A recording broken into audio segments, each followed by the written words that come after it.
são dois elementos constitutivos do universo.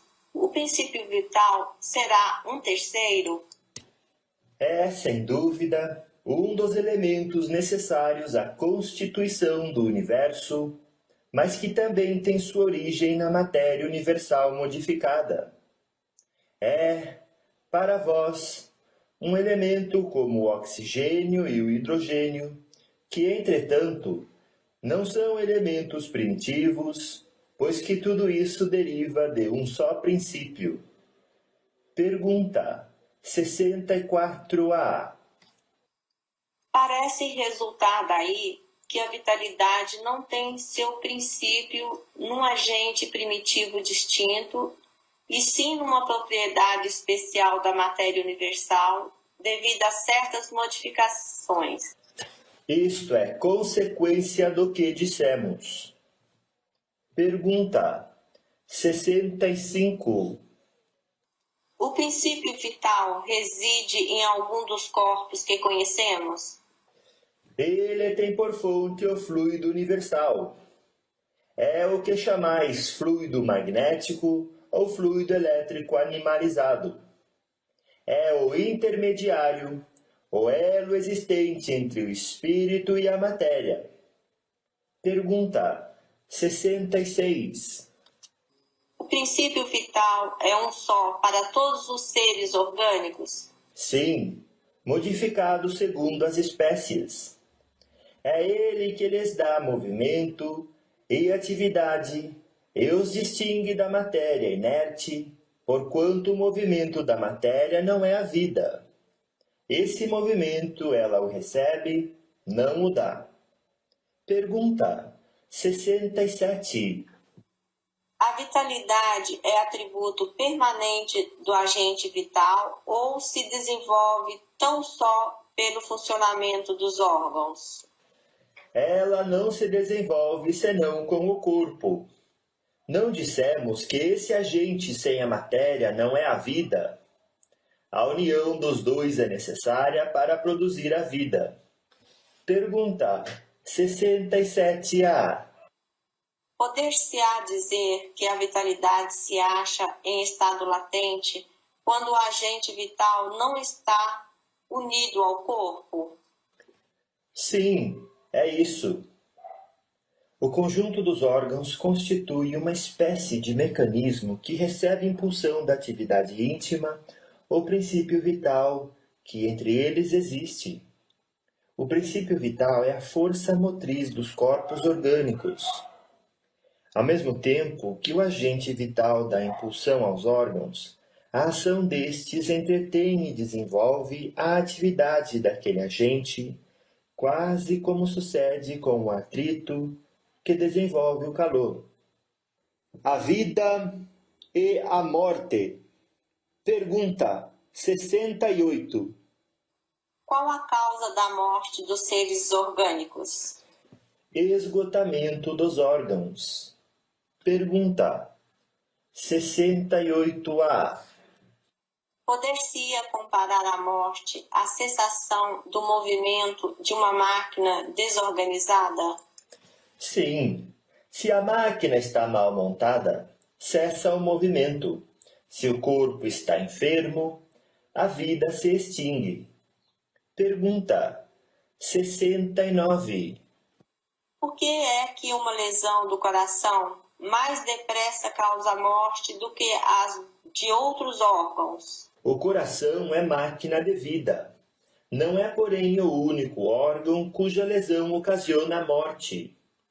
Ele não passa de uma das peças essenciais.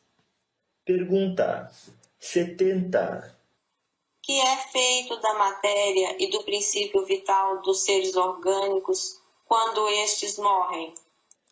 A matéria inerte se decompõe e vai formar novos organismos. O princípio vital volta à massa de onde saiu. Morto o ser orgânico, os elementos que o compõem sofrem novas combinações, de que resultam novos seres, os quais aurem na fonte universal o princípio da vida e da atividade, o absorvem e assimilam, para novamente o restituírem a essa fonte quando deixarem de existir. Os órgãos se impregnam, por assim dizer, desse fluido vital, e esse fluido dá a todas as partes do organismo uma atividade que as põe em comunicação entre si, nos casos de certas lesões, e normaliza as funções momentaneamente perturbadas. Mas, quando os elementos essenciais ao funcionamento dos órgãos estão destruídos ou muito profundamente alterados, o fluido vital se torna impotente para lhes transmitir o movimento da vida e o ser morre.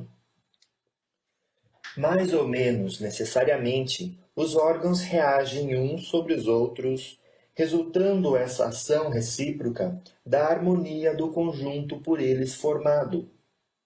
Destruída que seja, por uma causa qualquer esta harmonia, o funcionamento dele cessa como o movimento da máquina cujas peças principais se desarranjem.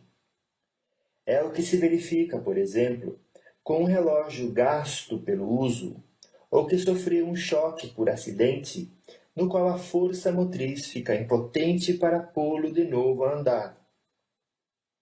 Num aparelho elétrico temos imagem mais exata da vida e da morte. Esse aparelho, como todos os corpos da natureza, contém eletricidade em estado latente. Os fenômenos elétricos, porém, não se produzem senão quando o fluido é posto em atividade por uma causa especial. Poder-se então dizer que o aparelho está vivo. Vindo a cessar a causa da atividade, cessa o fenômeno, o aparelho volta ao estado de inércia. Os corpos orgânicos são, assim, uma espécie de pilhas ou aparelhos elétricos nos quais a atividade do fluido determina o fenômeno da vida. A cessação dessa atividade causa a morte. A quantidade de fluido vital não é absoluta em todos os seres orgânicos.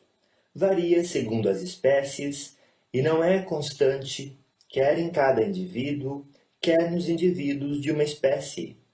Alguns há que se acham, por assim dizer, saturados desse fluido, enquanto outros o possuem em quantidade apenas suficiente. Daí para alguns vida mais ativa, mais tenaz e de certo modo superabundante.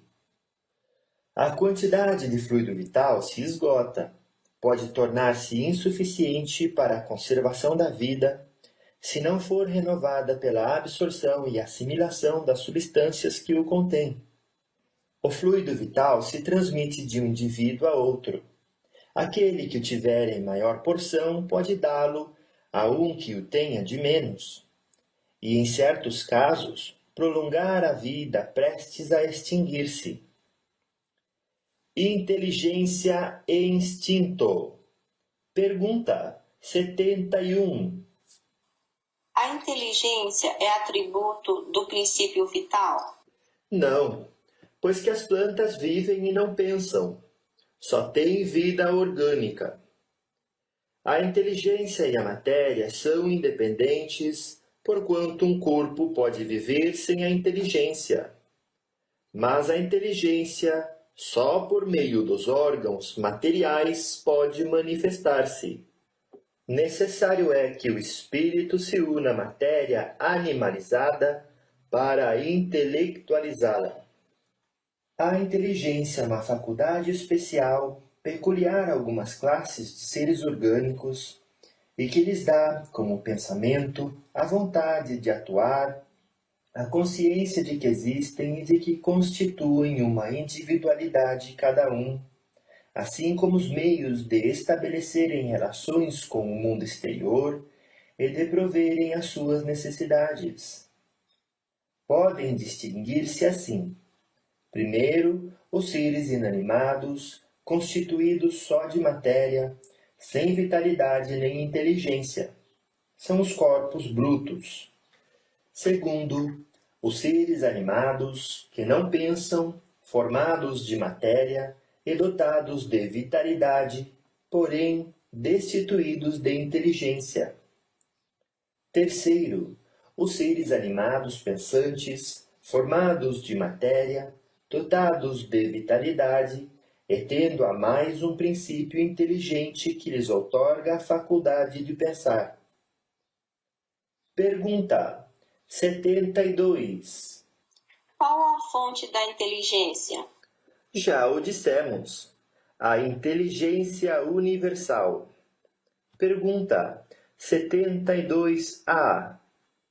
Poder-se-ia dizer que cada ser tira uma porção de inteligência da fonte universal e a assimila, como tira e assimila o princípio da vida material?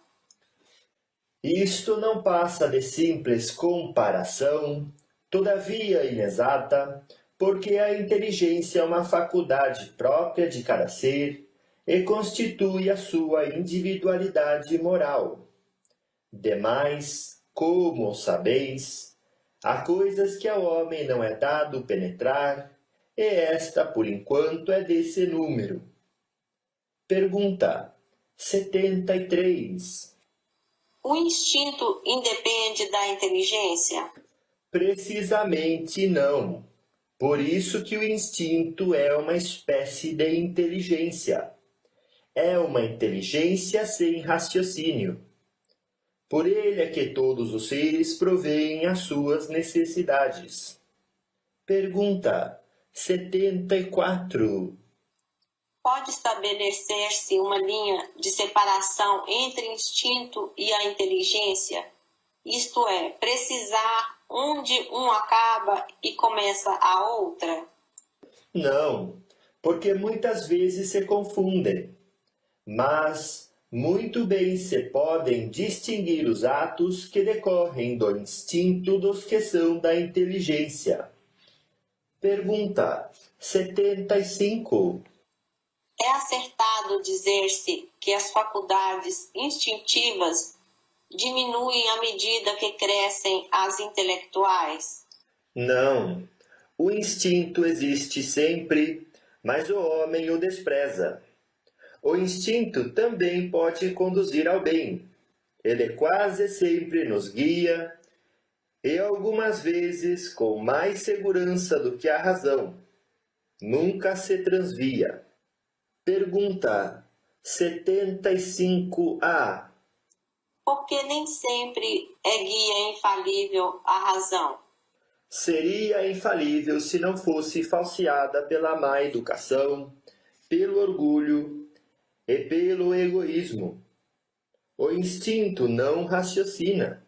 A razão permite a escolha e dá ao homem o livre arbítrio. O instinto é uma inteligência rudimentar que difere da inteligência propriamente dita, em que suas manifestações são quase sempre espontâneas, ao passo que as da inteligência resultam de uma combinação e de um ato deliberado. O instinto varia em suas manifestações conforme as espécies e as suas necessidades. Nos seres que têm a consciência e a percepção das coisas exteriores, ele se alia à inteligência, isto é, à vontade e à liberdade.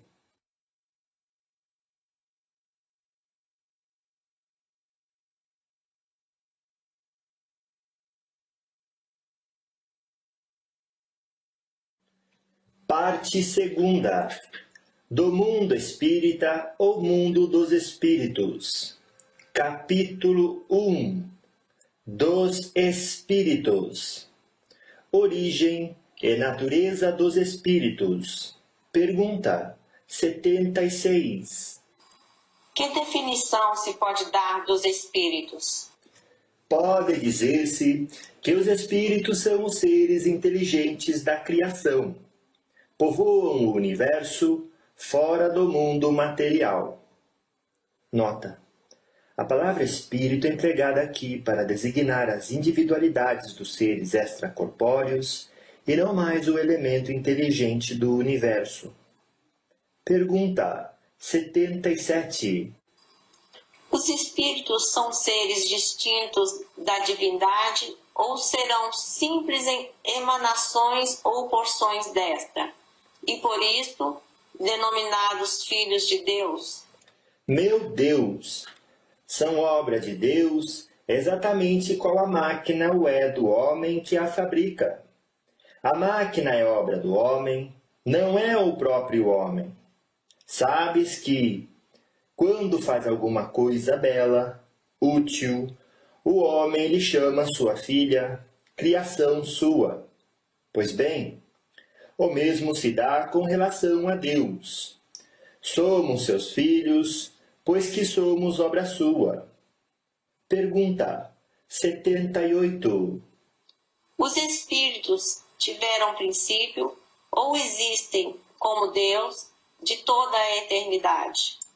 Se não tivessem tido princípio, seriam iguais a Deus, quando, ao invés, são criação sua e se acham submetidos à sua vontade.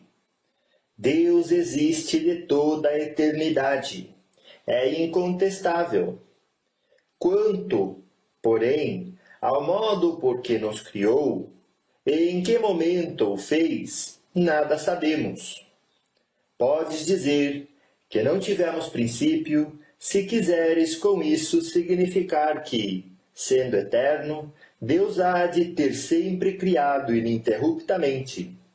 Mas, quando e como cada um de nós foi feito, repito-te, nenhum o sabe. Aí é que está o mistério. Pergunta 79. Pois que há dois elementos gerais no universo, o elemento inteligente e o elemento material. Poder-se-á dizer que os espíritos são formados do elemento inteligente, como os corpos inertes o são do elemento material? Evidentemente, os espíritos são a individualização do princípio inteligente, como os corpos são a individualização do princípio material. A época e o modo por que essa formação se operou é que são desconhecidos.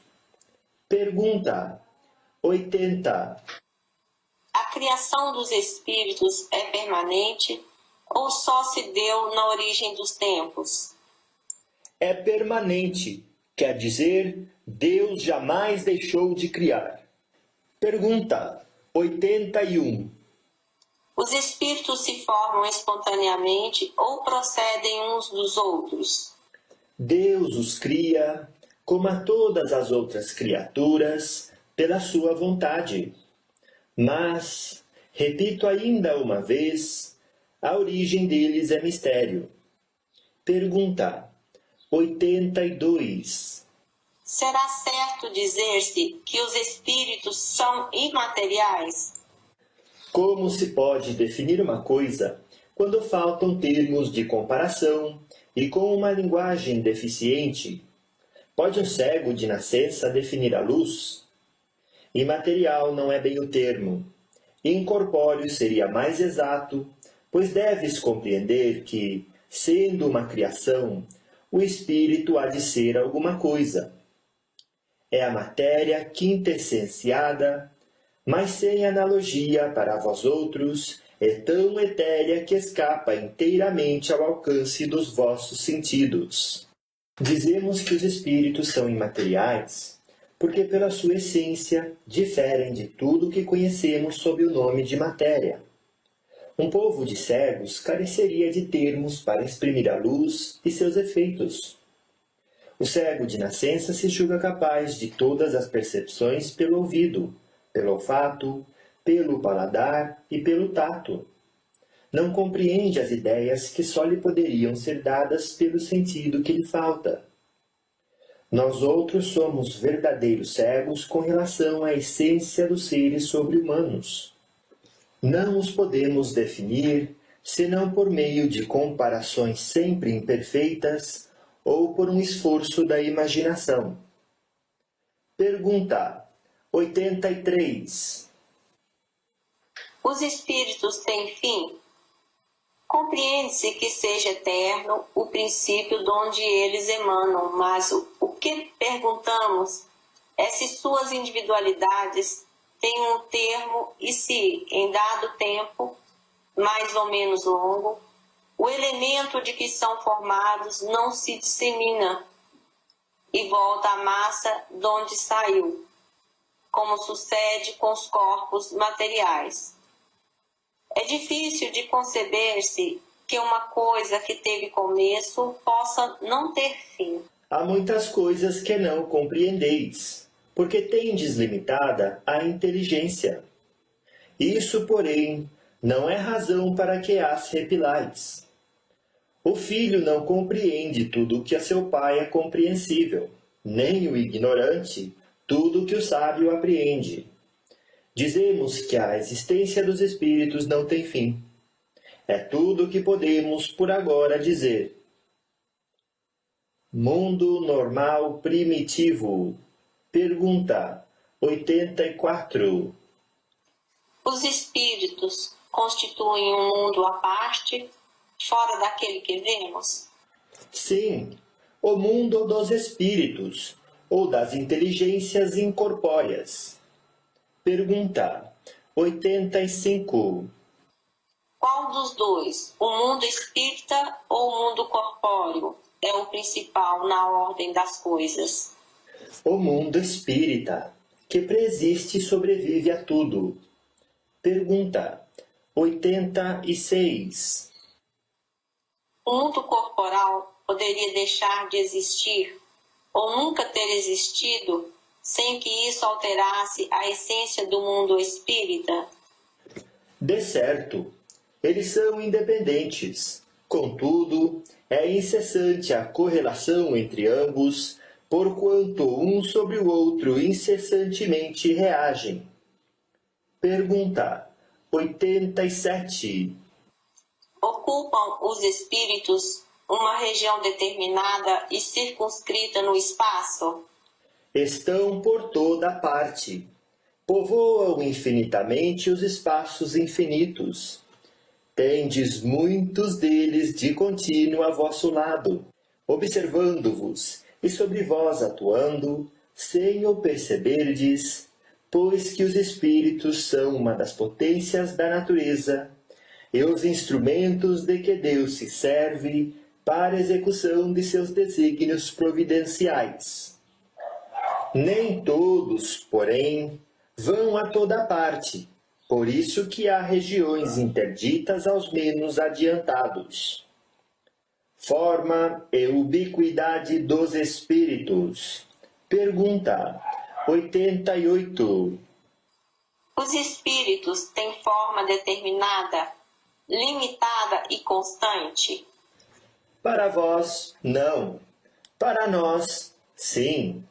O espírito é, se quiserdes, uma chama, um clarão ou uma centelha etérea. Pergunta 88A. Essa chama ou centelha tem cor? Tem uma coloração que, para vós, vai do colorido escuro e opaco a uma cor brilhante, qual a do rubi, conforme o espírito é mais ou menos puro. Representam-se de ordinário os gênios com uma chama ou estrela na fronte. É uma alegoria que lembra a natureza essencial dos espíritos.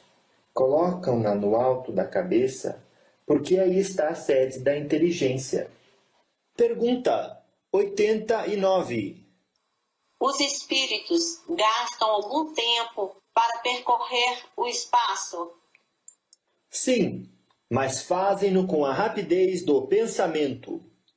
Pergunta 89A. O pensamento não é a própria alma que se transporta?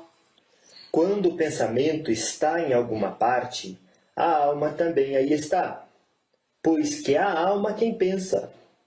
O pensamento é um atributo. Pergunta 90. O espírito que se transporta de um lugar a outro tem consciência da distância que percorre e dos espaços que atravessa, ou é subitamente transportado ao lugar onde quer ir? Dá-se uma e outra coisa. O espírito pode, perfeitamente, se o quiser, inteirar-se da distância que percorre, mas também essa distância pode desaparecer completamente, dependendo isso da sua vontade, bem como da sua natureza mais ou menos depurada. Pergunta 91. A matéria opõe obstáculo aos espíritos? Nenhum. Eles passam através de tudo. O ar, a terra, as águas e até mesmo o fogo lhes são igualmente acessíveis. Pergunta 92. Têm os espíritos o dom da ubiquidade? Por outras palavras, um espírito pode dividir-se ou existir em muitos pontos ao mesmo tempo? Não pode haver divisão de um mesmo espírito, mas cada um é um centro que irradia para diversos lados. Isso é que faz parecer estar um espírito em muitos lugares ao mesmo tempo. Vês o sol? É um somente. No entanto, irradia em todos os sentidos, eleva muito longe os seus raios. Contudo, não se divide. Pergunta 92A. Todos os espíritos irradiam com igual força? Longe disso. Essa força depende do grau de pureza de cada um. Cada espírito é uma unidade indivisível, mas cada um pode lançar seus pensamentos para diversos lados, sem que se fracione por tal efeito. Nesse sentido, unicamente, é que se deve entender o dom da ubiquidade atribuído aos espíritos. Dá-se com eles o que se dá com uma centelha, que projeta longe a sua claridade e pode ser percebida de todos os pontos do horizonte, ou ainda o que se dá com um homem que, sem mudar de lugar e sem se fracionar, transmite ordens, sinais e movimentos a diferentes pontos. Perispírito. Pergunta 93. O espírito, propriamente dito, nenhuma cobertura tem, ou, como pretendem alguns, está sempre envolto numa substância qualquer? Envolve uma substância, vaporosa para os teus olhos, mas ainda bastante grosseira para nós. Assaz vaporosa, entretanto, para poder elevar-se na atmosfera e transportar-se aonde queira. Envolvendo o germe de um fruto, há o perisperma. Do mesmo modo, uma substância que, por comparação, se pode chamar perispírito, serve de envoltório ao espírito propriamente dito. Pergunta 94. De onde tira o espírito o seu invólucro semimaterial? Do fluido universal de cada globo, razão porque não é idêntico em todos os mundos. Passando de um mundo a outro, o espírito muda de envoltório, como mudais de roupa. Pergunta 94A. Assim, quando os espíritos que habitam mundos superiores vêm ao nosso meio, tomam um perispírito mais grosseiro? É necessário que se revistam da vossa matéria. Já o dissemos. Pergunta 95.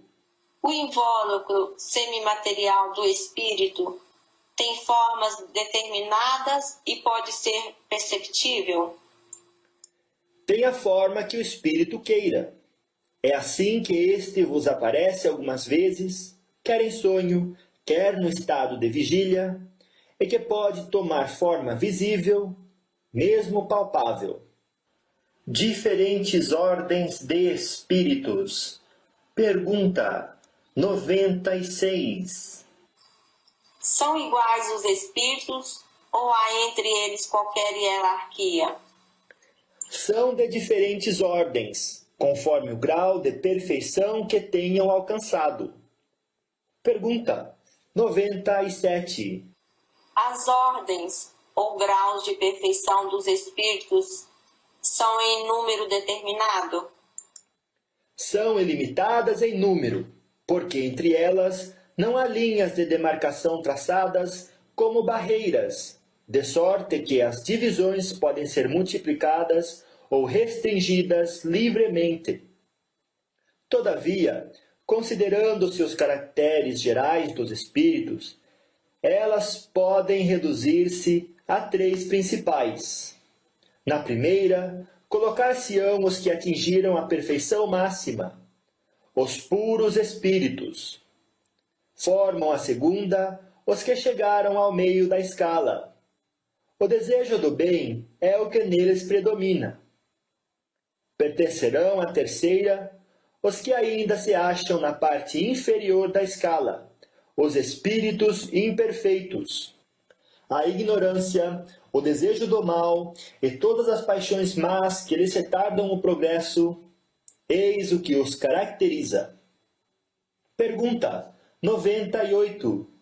Os espíritos da segunda ordem, para os quais o bem constitui a preocupação dominante, têm o poder de praticá-lo? Cada